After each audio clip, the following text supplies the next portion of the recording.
Un photographe a été en mesure de s'approcher de la tour numéro 7 parce qu'il était un chef adjoint honoraire du service des incendies. Voici ces photographies. On peut voir qu'une partie de la face sud de l'édifice a été lourdement endommagée. Il y a un trou béant sur le coin sud de l'édifice. On peut voir qu'une partie de l'édifice a commencé à fléchir un peu.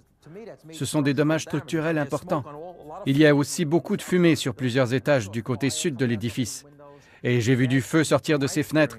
Et pour moi, qui prends des photos d'incendie depuis 30 ans, c'est là le signe qu'un incendie extrêmement violent faisait rage, un incendie dangereux.